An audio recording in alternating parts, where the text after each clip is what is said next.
What's up, everybody? Welcome to another episode of Theological Sidebars. Glad you guys are here with us today. Hey, this has been another interesting one. It was a story I want to deal with. Idea of is there a problem with the actions of this man? I'd like us to look at this. Of course, the article I'm thinking about is it's actually something that's from today. It took place more in I think around Christmas time, but let's go there. Let's find what we're looking at is Navy vet who toppled satanic display slapped with a hate crime charge at felony mischief. So here we are, right? This is the article.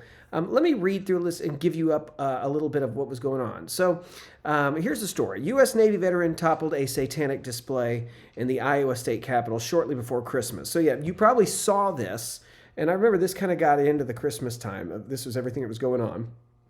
And originally was felony mischief, but now has been charged with hate crime. That's kind of the new thing today. So he's 35, Michael Cassidy, made headlines December, traveled from Mississippi to Des Moines, pushed over the red cloak statue. There it is, right there, this satanic display in the Iowa state capitol. What is it? He pushed it over the Baphomet where it stood near a nativity scene. The statue, which had been erected by the Iowa chapter of the Satanic Temple, was in front of a candlelit altar adorned with 7 fundamental tenets of the organization, which claims not to believe in a personal devil. And then he was a former candidate for Mississippi House of Representatives. He tossed the statue's silver ram's head in the trash, and then he turned himself into authorities. So they go on, and so here's the idea. Here's the thing: you find out that they've charged him with felony third-degree mischief and a hate crime under Iowa state law. And so here's what they did. They said that evidence shows that the defendant made statements to law enforcement and the public indicating he destroyed the property because of the victim's religion. I was wondering about who the victim they talk about here. Is it the satanic statue or just the satanic group? Of course, it's going to cost $750 to $1,500 to repair Satan. He cited John 16:33, Cassidy did, with all the support but understanding. He says, in the world you'll have tribulation, but be of good cheer, I've overcome the world. So obviously this hate crime legislation, it says, defined in the statute, includes criminal mischief when committed against a person or a person's property because of the person's race, color, religion, ancestry, national origin, political affiliation, sex, sexual orientation, age, disability, or the person's association with a person of a certain race or color or religion, ancestry, national origin, political affiliation, sex, sexual orientation, age. That's a very, very large definition, by the way. Let's just move on a little bit more. Said before he toppled it, the Baphomet statue stoked fierce debate even among Christian state lawmakers who disagreed on whether it was legally protected. So look, here's the point that I want to do is you can go read more of this article if you'd like, but the big question is was this wrong for this guy? Obviously the government says it wrong, but does that mean anything?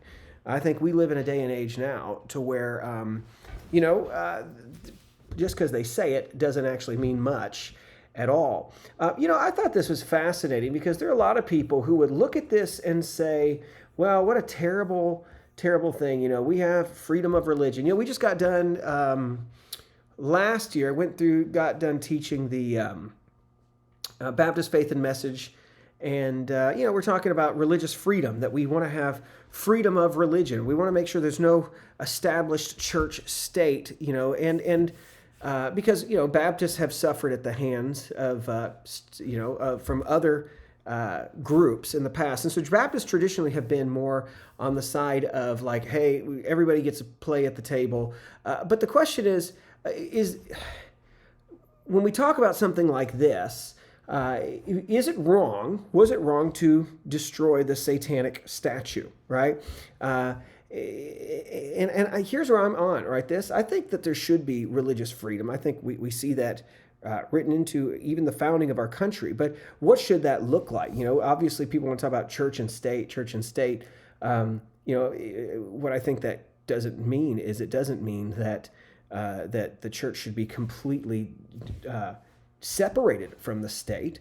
I think that the church can play a role because at the end of the day, guys, here's what Christians we need to wake up to, right? Is if the church is completely separated from the state, The state will not remain neutral. This is it. The state will fill it with something else. Case in point, what are we seeing here? They filled it with something else. It doesn't seem out of the ordinary, I guess, for them to say, no, we're going to start putting satanic stuff in. Now, this whole conversation, this whole article, it kind of sparked my interest because it's interesting. Christians have kind of all torn up on this, and really we're torn up on it because we're trying to figure out what's the relationship should be between the church, freedom of religion, right? Because we're worried that if we allow it to do here, then they'll do it to us. The truth is they're already doing that to us.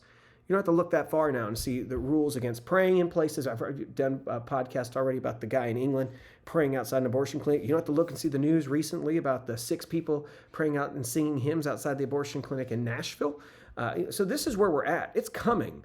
So I think it comes back to a fundamental question of if we push the church out, we say we don't want the country to become more Christian, right? Then it will become something completely different.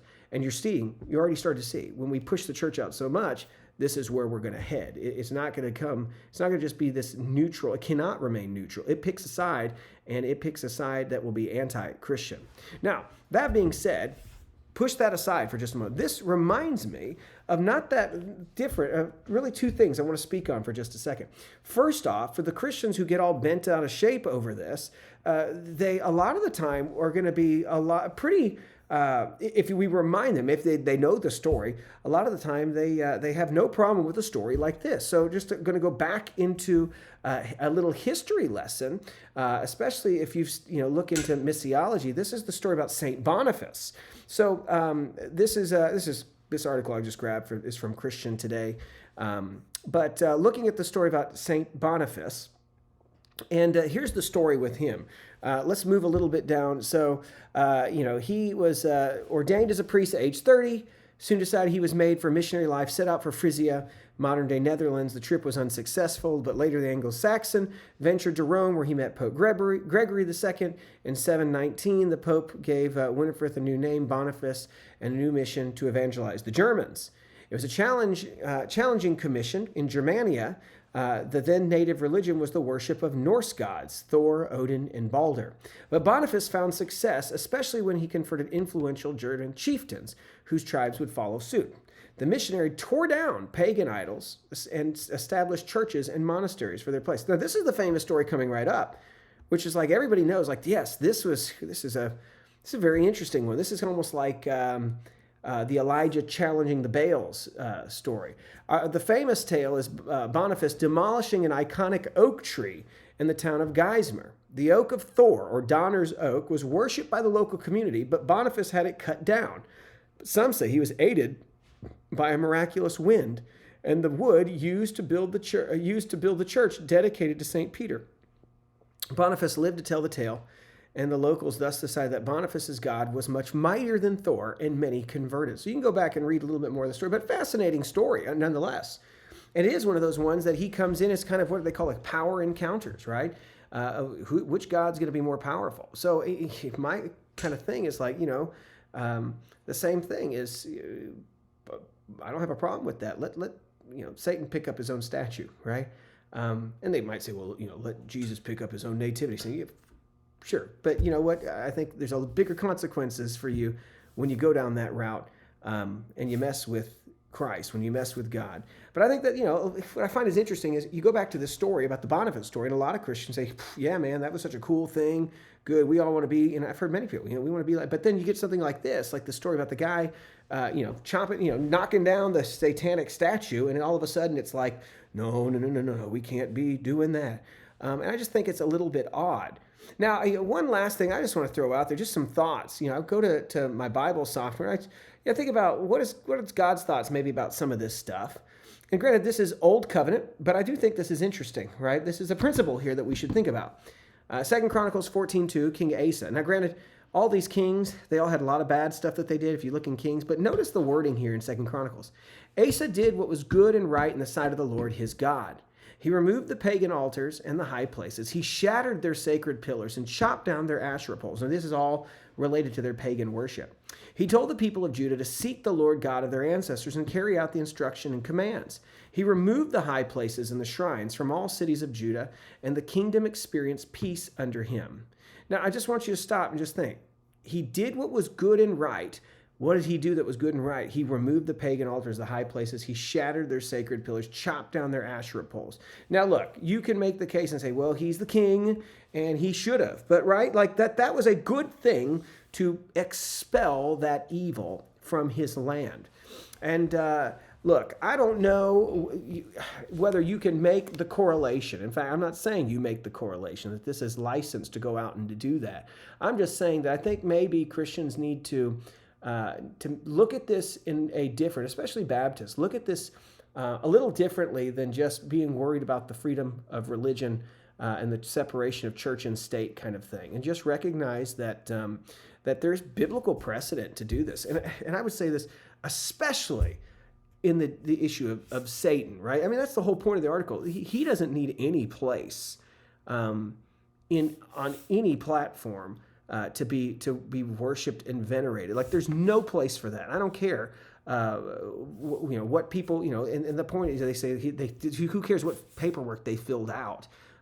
They don't need that place. It's a mockery. It's not our true religion to begin with. But that's what they're doing. They're using that as their foothold to be able to do things. It's the Satanic Church is using, also as what they're using for how to get abortion done. Is it's part of their rites and their rituals that they need, right? So this is a tool that's being used, but it should have no place. And here's the deal. Then people get all weirded out and say, well, if there's a religion, no, like somebody's going to have to make the call at some point. And that's why a country can't be neutral. You come back to somebody is going to have to do this. And there's got to be something that we base our standards on. Otherwise, they're going to be based on someone. And someone is going to be the one to make those calls. My hope is that if we have a someone, right, that the someone will be the one to help push back and do those things. But the way that this is going in our country is probably, the cynical side of me says that someone is going to be more of that, more of those things, and less of Christian symbols and less of that.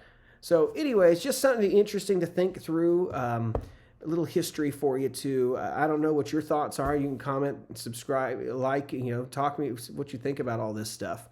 But yeah, there you go. Thanks for listening. And hey, we'll talk to you a little bit later. Bye-bye.